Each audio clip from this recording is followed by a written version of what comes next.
¿Qué haces, Nacho? Bien, ¿vos cómo andás? Bien, acá tratando de estabilizarla. No pude, el teléfono. Yo tengo todo un sistema con unos clips y una piedrita que la aguanta y la dejo ahí todo quieto. ¿Todo bien?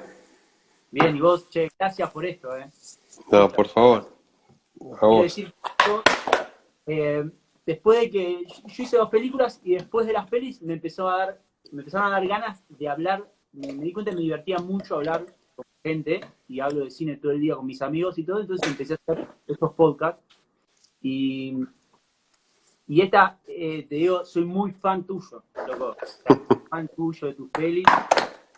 Este podcast lo encaro desde un poco más de fan, no tanto de charlar. Soy más fan acá. Bueno, sí, la verdad que es una profesión la nuestra que se junta poco, digamos. Si bien hay muchos eventos y por ahí cuando vas, no sé, a un festival o algo así, tenés la posibilidad de juntarte con colegas. El día a día es más mezquino. Eh, Todo eso que está en la universidad cuando uno estudia cine y se junta con los compañeros y qué sé yo, una vez que entra la industria, un poco se pierde esa camaradería, ¿no? Salvo que uno tenga un amigo director o algo así, cuesta. Así que está buenísimo. Tal cual. Si yo hablo todo el día de cine, mi novia por suerte le gusta mucho el cine, pero a veces digo, basta, tengo que parar porque estoy todo el día hablando de esto. ¿Entendés? Y que este es el lugar. Voy a beber con vos. Sí, está bueno. Alguna fantasía también desde hace muchos años un programa de radio hasta un podcast, ¿viste? Hay gente muy, muy interesante. Yo también soy medio charleta, con la que me gustaría conversar y que quizá no tengo excusa, ¿viste? Para charlar. O sea, a veces me pasa que llamo gente que admiro y algunos agarran, otros no, pero voy a almorzar, poner, o iba a almorzar antes de la pandemia y hablar de nada, ¿viste? O no sé, o actores que si no los conoces y decís, bueno, el día de mañana quiero laburar, ¿quién es esta persona? ¿Viste? Entonces, bueno, tener una charla también te ubica un poco. Alguna, alguna, tal cual, tal cual, tal cual. Che, hablando de la cuarentena, ¿cómo, ¿cómo te pega la cuarentena? Porque a mí al principio no encontraba forma de aplicar la creatividad al no tener contacto de la vida, y Hmm. después me fui acomodando y le encontré un camino. ¿Vos qué onda la creatividad con la cuarentena? ¿Te va bien o más o menos? Pasé por etapas. Apenas arrancó, estábamos terminando una versión de un guión que estamos laburando y pude terminar la versión y compartirla con un par de actores que quería que lo vean y qué sé yo. Y estuvo bueno, pero una vez que se terminó eso, que han sido los primeros 20 días, haber sido más mediados de abril, sí, fue como más el fregar y la mopa, y después pasé otra instancia de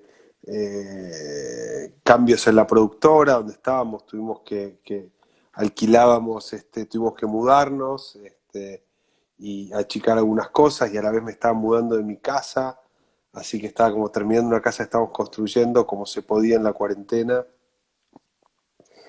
y pensando un par de ideas y para la pospandemia, después apareció algo que es lo que estamos haciendo ahora, que estoy hace 3 semanas con el desarrollo de una cosa para Amazon. Y entonces estoy encerrado en mi casa nueva, de 10 a 18, hablando por Zoom con guionistas, eh, lo cual es un privilegio. Después saco a dar una vuelta al perro y ya está, se me terminó el día. Entonces estoy en una casa nueva, divina, con un espacio que tengo para ver pelis y para laburar y teniendo un laburo. La verdad que a mí me organiza mucho el laburo, más allá de lo económico, saber que un proyecto se va a hacer y que tiene una finalidad y qué sé yo, me da sentido al día. Claro, claro, claro. Necesito de rutinas, ¿viste? O sea, como que Me levanto, me baño, desayuno, me siento en el estudio a laburar, 6 de la tarde me levanto, almuerzo algo, qué sé yo, y chao. Pero si no, ponerme a escribir de la nada en esta instancia me cuesta más. Sí, es necesario tener las rutinas, ¿no? Como mis amigos que no se dedican a esto me ven a mí y me ven como que, claro, uno está todo el tiempo rascándose las bolas por ahí y en realidad, dale, si mañana no te tenés que levantar a ningún horario. Sí, me tengo que levantar. Me tengo que levantar a las Claro, 9, porque si no me levanto a la 1. Si me claro. levanto a la 1 se me acabó todo. Uno es un vago contrariado, ¿no? Es como, Tal sí, cual. la cara opuesta de eso. Sí, porque lo único que hay es el deseo propio. Nadie le obliga a uno a hacer películas ni a hacer la subsistencia. Uno podría trabajar la mitad del tiempo que labura y quizá lo haría también, pero bueno, hay como algo en la propia exigencia y en la búsqueda del aprendizaje, ¿no? En cada proyecto. A mí lo que me gusta de este oficio es que siento que, no sé, el día que cumple 80 años y puedo seguir filmando, voy a ser un mejor director que a los 30, que a los 50 y que a los 70, no sé, siento que se va aprendiendo, ¿no? Eso me estimula mucho. Tal cual. Tal cual. Sentís, eh, por ejemplo, de tu primer peli, ¿no? Vos, o sea, yo siento que sos como el Coti del cine, o sea, todas tus pelis son hits. Nada, en Tenés, absoluto. tenés varias. Va, Eh, depende. Pero dale, sorry, te interrumpí. Nada, decime. No, que también es personal la sensación de éxito, digamos. Si uno lo mide sí público es una cosa y es objetivo, pero después está como objetivos logrados personales, Claro. desde lo cinematográfico hasta lo emocional, qué sé yo, no sé. Sí, pero bueno, tus pelis son hits, no sos vos, soy yo, no veo para mi mujer, son todas pelis que se las nombrás a cualquiera y las vio. Sí. Y están buenas. ¿Vos sentís que eso, ponele, cómo vivís eso cuando pensás en la próxima peli? Terminás una peli que le fue muy bien, ¿no? Ponele, un novio para mi mujer, le fue muy bien. Sí. ¿Vos sentís como ciertas presiones? ¿Cómo funciona tu cabeza para decidir el próximo proyecto? Como, ¿dónde encaminás? Bueno, con Novio para mi mujer puntualmente fue como la primer peli, llamémosla más mainstream que yo hice con Suar y con Bertuccelli. Y, y fue un proceso que a mí me gustó mucho hacer desde yo lo sentí una película muy personal, por más que fue una comedia muy abierta y muy gran público, había algo de esa historia y de ese humor que yo comparto. Entonces, por más que el guión no fuera mío. Entonces, en esa instancia, terminé orgulloso de la película, más allá de que haya sido un éxito. Eh, Más allá del objetivo cumplido de que la película funcione, yo sentía que había podido aprender y volcar cosas y utilizar el lenguaje cinematográfico donde yo quería utilizar. Pero una vez que terminó esa película, a raíz de varias, eso fue 2009 que se estrenó la película, 2009. No, 2008, creo, 2009, no me acuerdo. Eh, 2009, creo. Bueno, no importa. 2008. Este, País de 2008. ¿Eh? Internet 2008. de 2008. Bueno, después de esa peli, claro, 2009 muere mi vieja, por ejemplo, y en 2005 había muerto mi viejo, y yo ya tenía un material sobre las pérdidas, sobre los duelos. Y entonces me empezaron a llegar bastantes, tampoco miles, pero algunos proyectos para hacer comedias, o que yo escriba una comedia, o desarrollar una comedia, y yo la verdad que no estaba con ganas de hacer una comedia, ni tenía, porque no tiene que ver una comedia solamente con las ganas, hay como una predisposición a estar juguetón, por llamarlo de alguna manera, para esas pelis, digamos. Hay que tener algo de una energía muy, muy... No es que digo, bueno, ahora escribo una comedia, ahora escribo un drama, tiene que ver con el estado anímico, como yo te digo, vos vas a un asado con 50 personas y vos estás abajo, decís, la verdad que no quiero, no, por más que me lo proponga no voy a poder. Y yo estaba con un clima, un tono más abajo, personal y también en la escritura. Y ahí desarrollé una película que fue La Reconstrucción, que fue un taller de guión que estuve y que laburé mucho. Y me costó bastante poder producir esa película. La produje recién 4 años después, en 2012, porque no conseguía productores, no conseguía socios, no conseguía eh,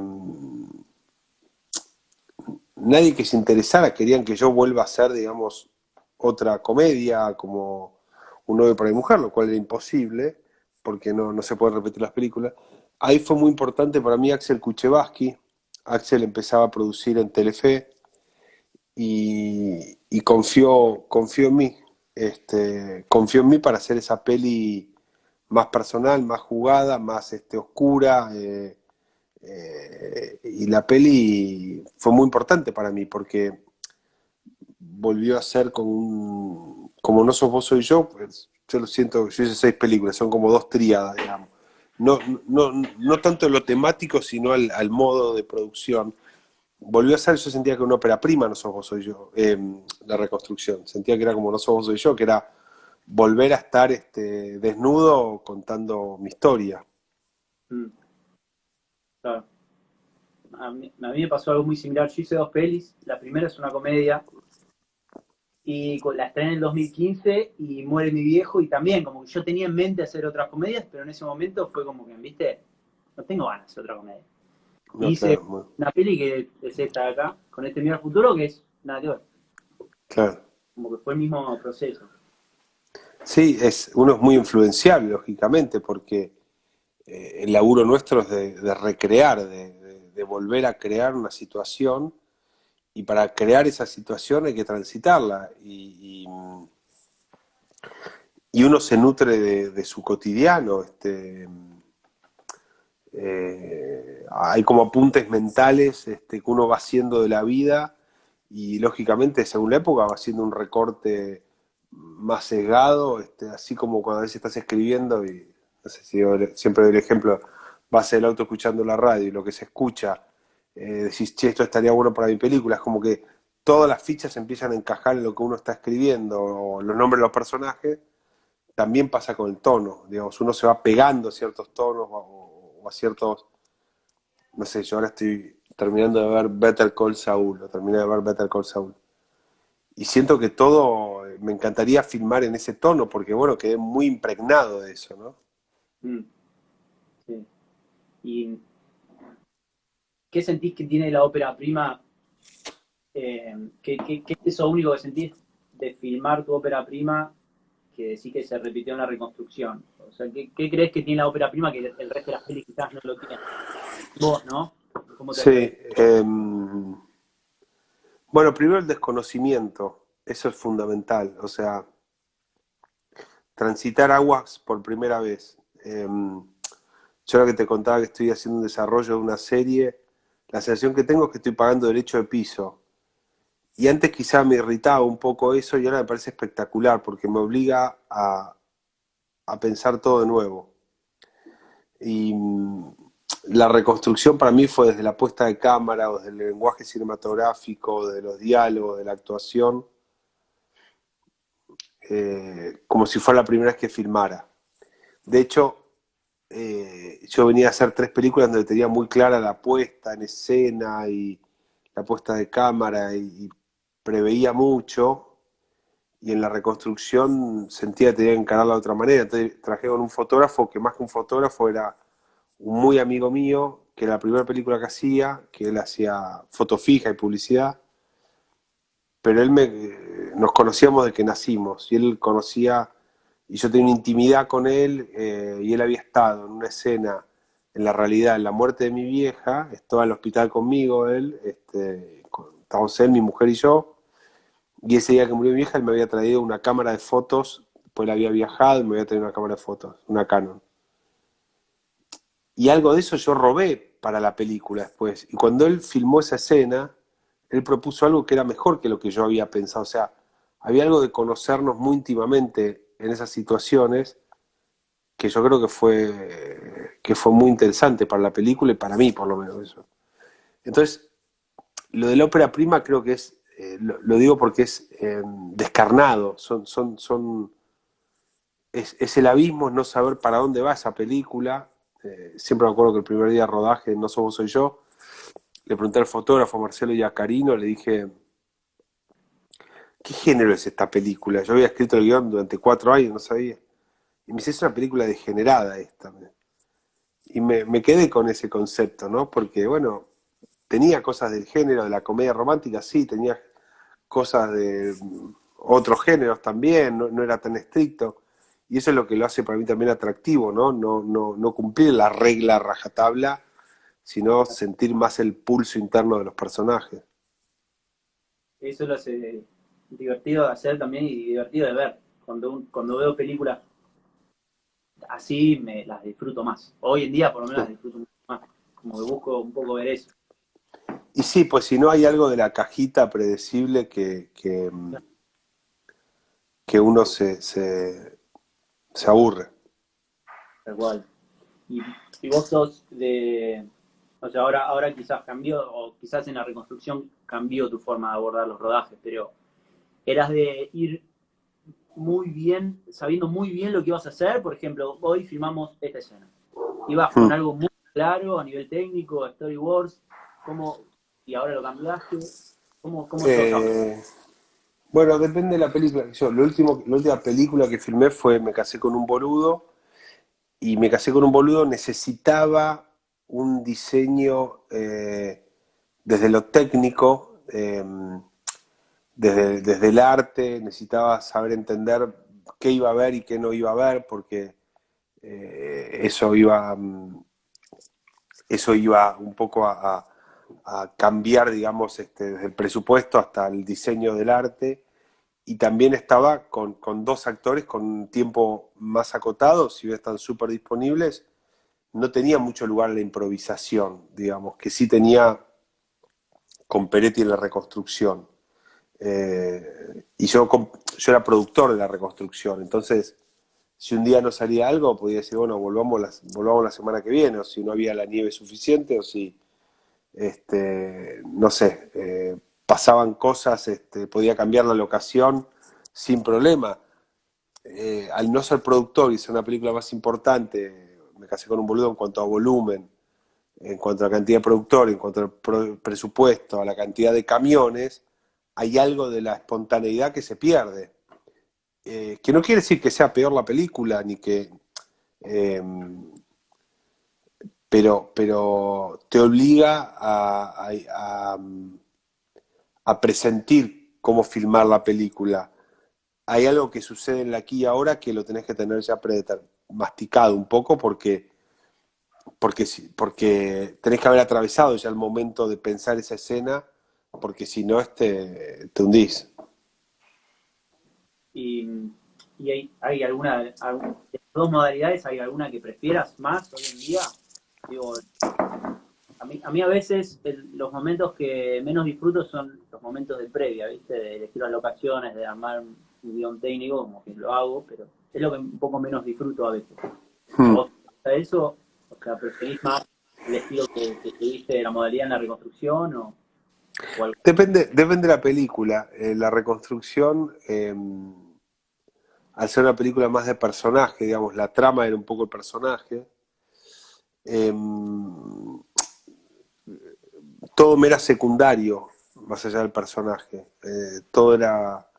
Ahora, si vas a hacer una película donde la narrativa de cámara necesita cierta sintaxis muy acotada o muy precisa, eso te obliga a, a diseñar en los movimientos de cámara o elegir la locación correcta. Muchas veces también me pasa que es duro enfrentarse a eso de elegir, porque uno teme dejar afuera lo bueno, ¿no? O sea, como que siempre está el temor de estar equivocándose. Entonces uno también a veces es un propio recurso, es patear el problema. Yo soy un especialista, tengo posgrado en patear el problema. Bueno, mañana vemos, déjame pensar. Pero no hago otra cosa que es como cuando te sentás a escribir y empezás a ver el WhatsApp. No es otra cosa que esquivarle al bulto.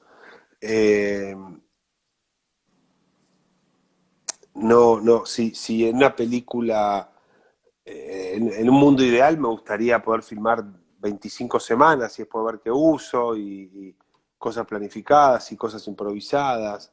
Me casé con un boludo, era como un set de rodaje con extras, con actores de primera línea, con agendas acotadas, con productores. Yo no podía hacer lo que quería. Tenía que planificarlo. Siempre creo que la libertad es más amiga de la creación que todo lo que esté prefigurado, digamos.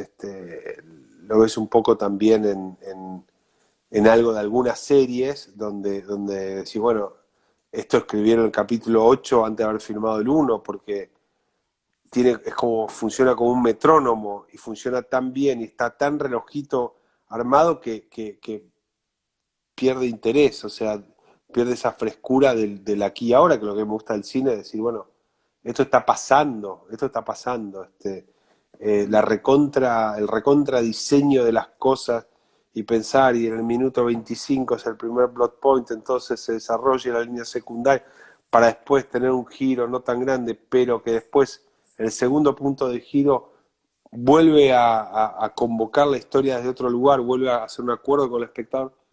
eh, ya genera formas más obsoletas o más conocidas por todos. Entonces, a veces el desafío también es no caer en la estructuración visual y programática de la imagen, ¿no? Claro, claro. Eh, Hace poco volví a ver una peli que Inherent Vice de Paul Thomas Anderson. ¿Cuál? Y Inherent Vice, Vicio No lo vi. Propio, Paul Thomas No lo vi. Anderson.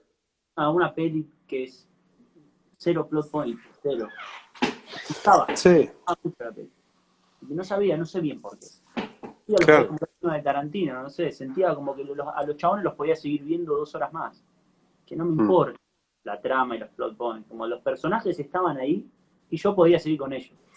Bueno, a mí me pasa un poco con, si bien es más estructurado el guión, los Dardenne, por ejemplo, los hermanos Dardenne, los belgas, hay algo que yo lo veo y tiene una verdad, eso, está vivo, eso está vivo. Y a la vez después veo algo, no sé, de Kaurismäki, que es la puesta en escena, está recontra prefigurada y recontra pensada y recontra... Yo creo que los Dardenne también, pero... y esa cosa tan, medio Martín Reckman, ¿viste? Tan teatral que maneja Kaurismäki, también le creo, o sea, no tiene que ver con la estética. No sé, el otro día volví a ver Casino, ayer, o anteayer.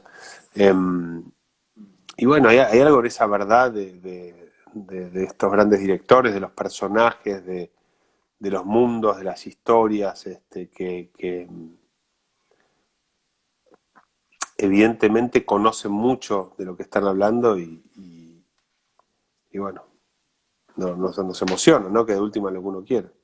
También son esas pelis que uno puede ver varias veces. Las puedes ver, Sí. Casino he visto varias veces.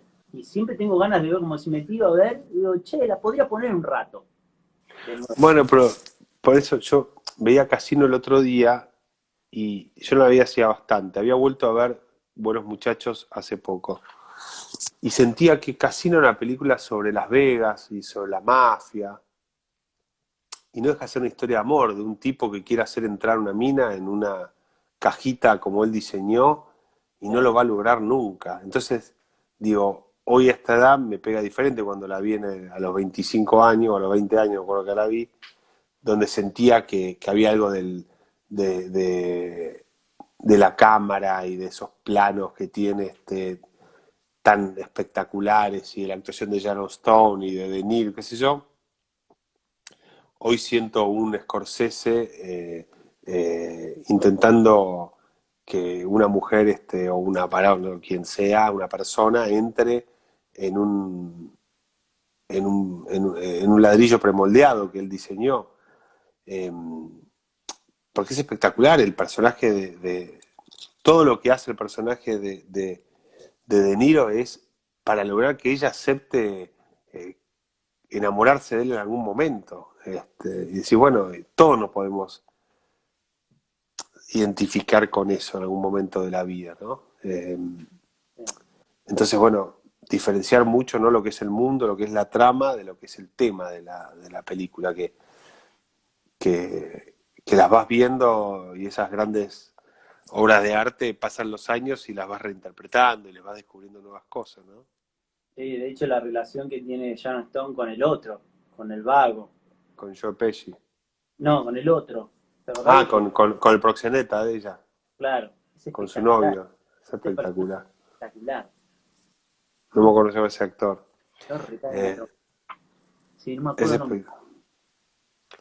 Este, y me pasa eso también, no sé, ahora me armé acá como un lugar con un proyector y con un 5.1 para ver pelis, y me bajé, no sé, Apocalipsis. Digo, y es difícil encontrar hoy en día pelis del tamaño de narrativo de Casino, de Goodfellas, Apocalipsis Now, qué sé yo.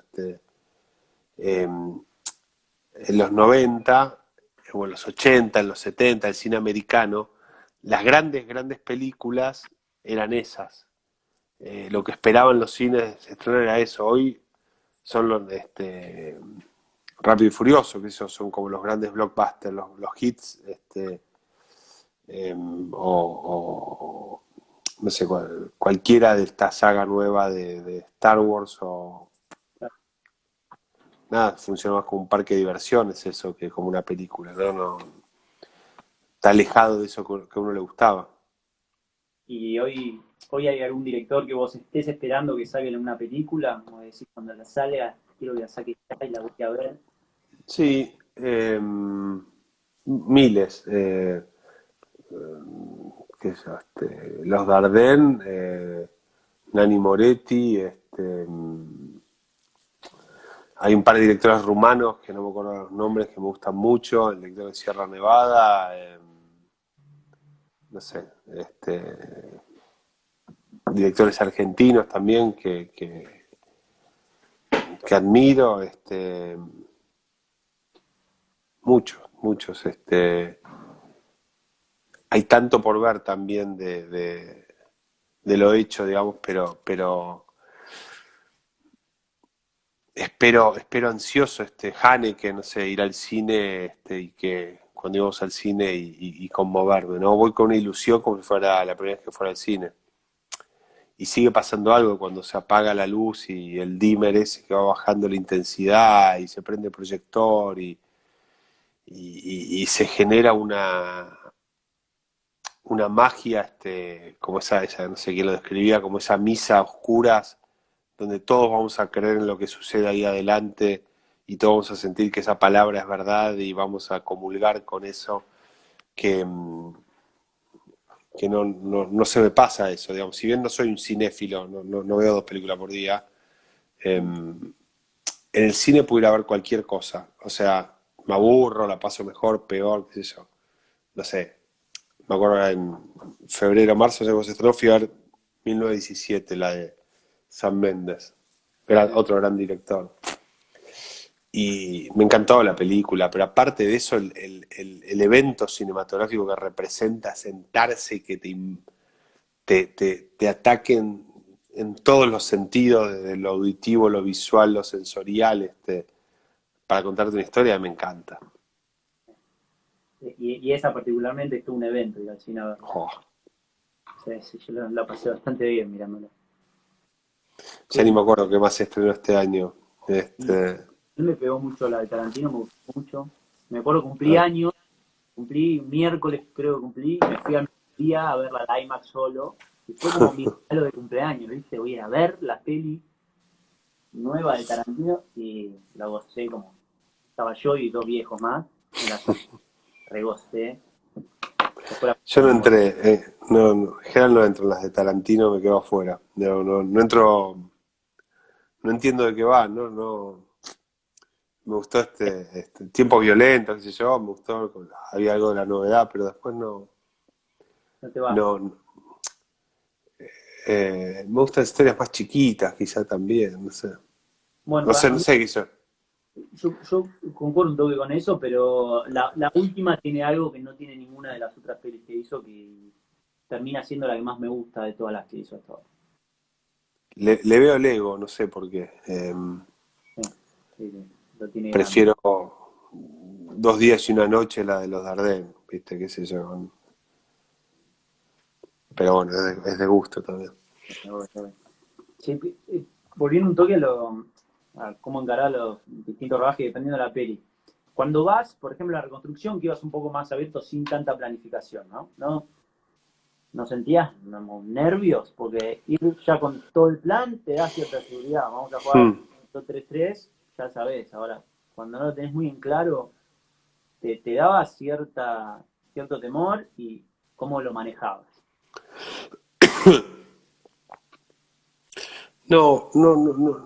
Siempre me da temor. A ver, primero, siempre duermo mal antes de un rodaje, siempre tengo Bueno saberlo eso.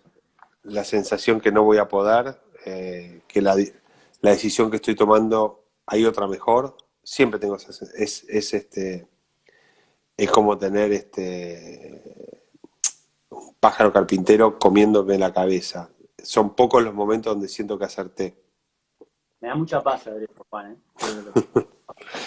Eh, pero, viste, por ahí siempre, no sé, las citaciones, ahí me citan 7 de la mañana, y por el equipo técnico llegó 6:30 y se estacionan los camiones, empiezan a bajar las líneas, el generador, la cámara. El cadalso ese de ir con el auto, no sé, ponele, o la camioneta cuando estamos en el sur, y están los camiones, y está todo el mundo esperando que vos digas qué se hace y vos no tenés la más puta idea, entonces empezás a agarrártela con los zapatos del protagonista para hacer un tiempo mental sobre lo que está sucediendo porque en realidad pasa otra cosa, o el actor o la actriz lo quieren hacer de otra manera, y se empieza a dispersar la energía, digamos, es como el laburo de uno, es como reorientar esa energía y entender qué es lo importante. A veces me pasa que vuelvo a leer la escena, por más que yo escribí el guión, vuelvo a leer la escena y vuelvo a encontrar, bueno, hay que ir por esto, hay que ir, esta es la sensación importante. El plano que estoy haciendo es al pedo, que muchas veces pasa que uno termina, entre comillas, registrando, siendo plano contra plano, plano general, y la escena se da por terminada, pero lo que uno lo único que hizo fue sacársela encima. No hay una decisión estética sobre eso, una decisión narrativa o un punto de vista. A veces sí necesitas un plano y contraplano, digamos, pero eh, intento, sí, me da miedo todo el tiempo, tengo pánico, nunca duermo bien, nunca eh, lo siento un alivio cuando termino el rodaje. Me genera, me siento un impostor muchas veces. Eh, Aparte es muy raro de repente, no sé, 2 años después que escribiste una línea en la computadora, el personaje entra, respira hondo y deja el bolso sobre la mesa, recorre la casa en busca de la familia. Y de repente ves un tipo haciendo eso y respira al momento que le dije que y se hace realidad y decís, pero están todos locos que me están haciendo caso, o sea, nadie lo cuestiona, no hay nadie que me diga, muchacho, esto está mal. Eh,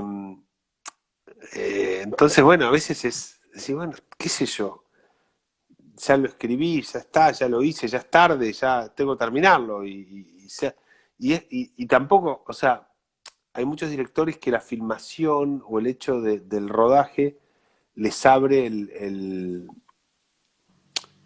creativamente, ahí me cierra, o sea, la apertura creativa en todo caso la intento durante la escritura, durante la preproducción. Mm. Pero una vez que estoy rodando es como ir a hacer el show en vivo, o sea, no quiero no tengo mucho margen en lo personal para innovar o decir, no, en vez de filmar para acá, vamos a filmar para allá y damos vuelta a todo, o sea, muy pocas veces lo he hecho. Em, em, siempre me voy del rodaje sintiendo que podría haber habido una jugada mejor. Mm. No lo padezco, digo, no me voy pegando latigazos en el auto volviendo a mi casa, pero este, me siento un impostor a veces. Claro, claro. Y pero viste, en el fondo sabés cuando lo hiciste bien. O cuando, no sé, a mí me pasaba en la primera, cosa que aprendí para la segunda, pelis mías mucho más chicas, ¿no? Pero algo que hablamos con mi DF pues cuando hicimos la segunda fue esas veces que dijimos, bueno, ya fue, que estábamos decidiendo y algo era muy complejo, dijimos, ya fue, vamos por acá, nunca más, nunca más, Claro, porque claro. después me iba a matar. Sí, este, sí, es difícil, o eso se ve, no sé, un pequeño, algo en el guión que no pudiste resolver, después es como una bola de nieve, porque en la preproducción te empiezan pero no es raro que el personaje haga tal cosa, y si bueno, sí, medio me lo saqué encima del guión. Y después te lo pregunta el actor y tampoco puedes resolverlo. Y escribiste ahí que va a la casa de los padres, tiene toda una charla con los padres. Entonces ya están elegidos los padres y la casa. Y de repente decís, ¿para qué estoy haciendo esta escena? Eh, y se termina haciendo y, y es como un amplificador el problema. Es muy difícil evitarlo. En general, el rodaje y el montaje te ponen en evidencia de todo lo que está mal. Sí. Eh, yo sí creo en todo el trabajo que hay que hacer. También, coincidiendo un poco con lo que decías, es no,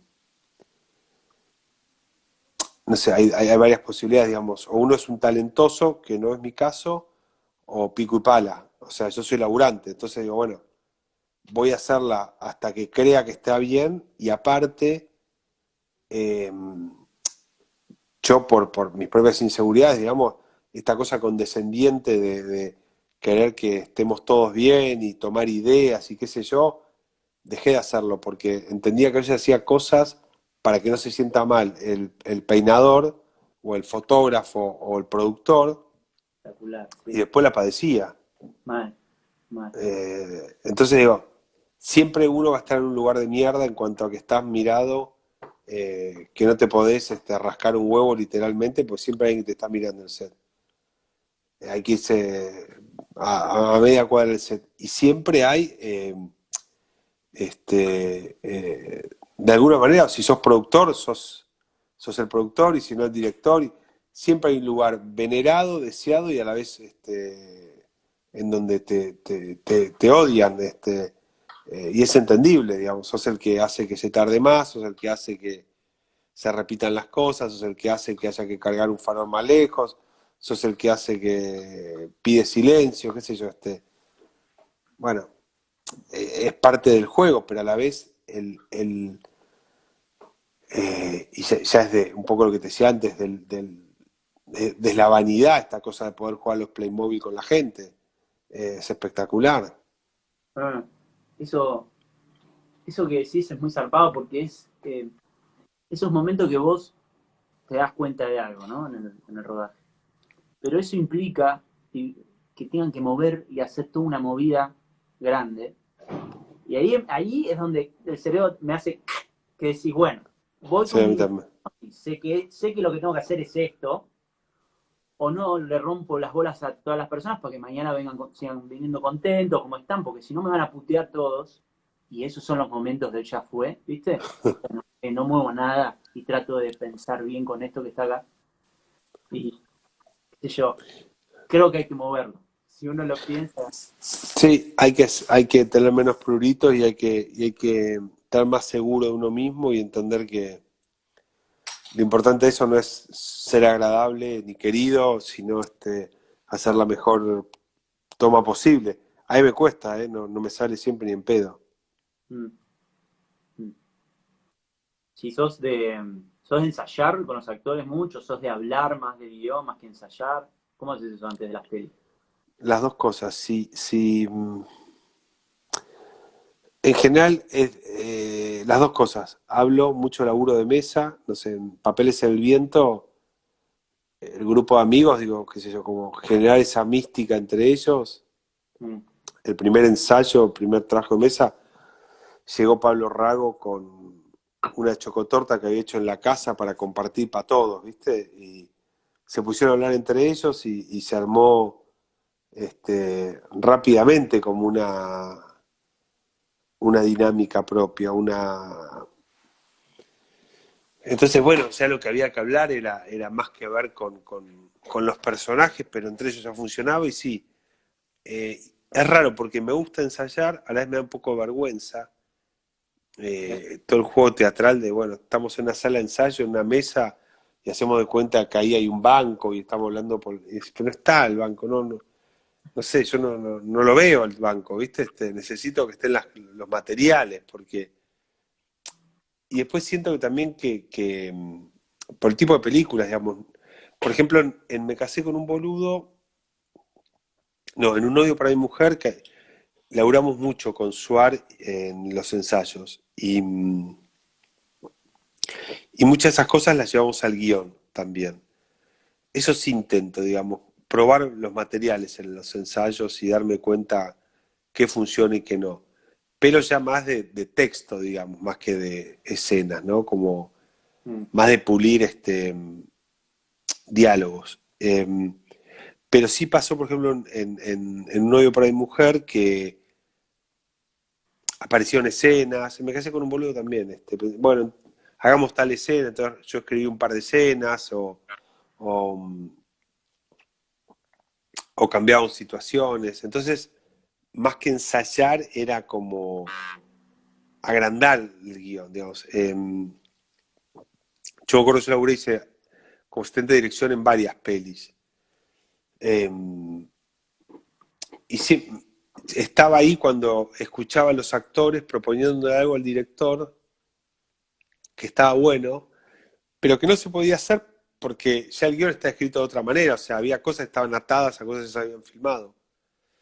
Entonces yo decía, bueno, no me va a pasar esto, o sea, voy a tener como un diálogo con los actores fluido y previo. Entonces yo le doy a los actores el texto, lo leen, lo charlamos, me proponen algún cambio, me proponen alguna idea, me proponen quién más, quién menos, depende de la personalidad del actor. Pero llegamos, digamos, en chiste yo les comunico, digamos, que el rodaje no es el lugar para los cambios, digamos, que es antes. Eh, porque poner todo en duda en el rodaje a mí me intranquiliza también, porque hay muchas cosas atadas o dependen narrativamente. Entonces, les doy mucho lugar, aunque sea un bolo chico que tiene un día de rodaje, lo cito antes, le cuento de qué va, le doy el guión, lo leemos, nos juntamos a leerlo, digamos, también un tema de compromiso de que estamos hablando de lo mismo, ¿no? mm, bien, Ese. qué bueno, qué bueno. Quiero ver porque acá yo tengo una cosita, me pueden mandar preguntas. Veo que alguien mandó una. Si es buena, mandaron varias. Bueno, si hay alguna buena, te la hago. Si no, no. Eh, El sensor.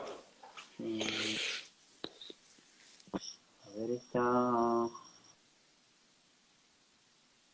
Bueno, hay productores amigos que quieren ¿Qué quieren que? producir todas tus películas. Bienvenido. Eh, no, no me gusta ninguna, así que no las voy a hacer. Eh, tengo muchos que me siguen que son pibes que empiezan a estudiar cine o actuación, dirección. ¿Cómo hoy, cómo recomendarías a alguien como a nivel consejo, como cómo arrancar si quiere encarar la dirección de cine? ¿Qué le diría? Mira, mi Vos hiciste hijo tiene un 18 proceso. años. ¿Eh? Sí. No, decime, sí. No, dale, decime. No, que vos hiciste un proceso eh, de ser asistente de dirección y después dirigiste. Ese Sí, fue tu camino, pero... yo hice escuela de cine, hice como un camino bastante clásico. mm, Está lleno de casos de directores que no han estudiado formalmente y a la vez son mucho más cultos que muchos de los que salimos de escuelas de cine, digamos. Tienen una cultura cinematográfica. Creo que hay algo del autodidacta en esto, lógicamente, y en ver las películas. Hoy el tema de ver películas lo entiendo mucho más que cuando yo estudiaba cine. O sea, yo veía películas, pero no entendía que me estaba nutriendo. Hoy sí me siento nutrido por las películas que veo. Para mí lo más importante es encontrar la voz propia. O sea, si uno quiere ser, depende que si vos decís, bueno, yo quiero dirigir la saga de no sé qué, o quiero hacer algo industrial solamente, y qué sé yo, bueno, pero también, igual, para mí lo más valioso es qué tiene uno para decir. Yo terminé la escuela de cine y pasaron varios años hasta entender qué quería contar, digamos. No sentía que tuviera una historia para contar un largometraje. Sí tenía claro que no era yo un director como los americanos que solamente dirigen, sino que me gustaría pensar un guión. Y pensaba, y que eso no se me ocurría nada, y era más un esfuerzo que una necesidad. Cuando apareció eso, el trabajo fue ser honesto con quien yo era. Me parece que es igual que en la vida cuando uno va a una fiesta, no disfrazarse de nadie. Eh, y entender qué tiene uno para aportar desde el lugar más honesto, como hacer silencio y quedarse callado, decir, bueno, ¿quién soy? Y soy un loser que puedo llegar a contar con verdad una película sobre una ruptura amorosa. Yo lo conozco eso, yo puedo. Y probaba el material y un casamiento en la edad que se empezaron a casar mis amigos, y yo me tocaban las mesas de los solteros y se reían con los que yo les contaba. Entonces decía, bueno, yo soy esto me identifica. Ahora, una historia sobre la llegada de la fundación de Solís de Buenos Aires, te digo, y qué sé yo, tendría que encontrarle algo, como lo que te digo de Casino, donde yo siento que están contando una historia más allá de toda la hojarasca del casino, de Las Vegas, de la mafia, de Joe Pesci, están contando una historia de amor frustrada, es una tragedia. mm, Eh, entonces, me parece que encontrar la voz propia, leer literatura, la literatura tiene mundos mucho más ricos que lo que permite el cine de personajes y de narrativa. No porque uno evoque cada uno de esos libros que puede haber leído a la hora de filmar, pero todo sirve, qué sé yo, escuchar música, menos el Instagram, todo sirve. Más allá que estamos haciendo un vivo en Instagram. de una. Eh, y filmar y equivocarse, digamos, es muy, no sé, la medicina, vos terminás sexto año de medicina y sos médico y podés ejercer como médico, seguramente con mucha menos experiencia y capacidad que 10 15 años después. Acá lo mismo, pero digo, no te hace falta un título habilitante, pero se tarda mucho más en aprender a filmar. Lo que decía al principio, para mí es eterno eso, o sea, lo, lo, es algo que nos va a acompañar el resto de nuestra vida, vamos a estar atrás de la síntesis de cómo contar, de cómo ser sutil, de cómo dosificar la información, porque uno lo que quiere es contar una historia y a la vez que el espectador esté entregado y atento y con ganas de seguir escuchando. Es como hay un artilugio atrás de eso, no es una casualidad. Y la historia que tenemos para contar tampoco es tan original. Y ya ha sido contada, y son pocas las historias por contar, pero bueno, qué le veo yo de distinto? No por buscar la particularidad solamente por per se, porque la particularidad per se no tiene valor. La que vale es cuando es honesta, me parece. Total, total. Ahí justo escribió mi vieja, que es médica, y te mando un saludo y dice, ídolo, te admiro, le gustan mucho tus pelis. Muchas Juan, gracias. eh, esto de Instagram se corta en un par de minutos porque dura un poquito menos de una hora. Así que tenemos que cerrar. Bueno, Este, cerremos. nada, gracias. Y me quedaría No, no, hablando a vos, Nacho. días sin preguntas. Pero bueno, gracias por haber Haremos otra. estado. Bueno, abrazo y saludos. Dale, un abrazo enorme. Gracias. Chao. Un lujo.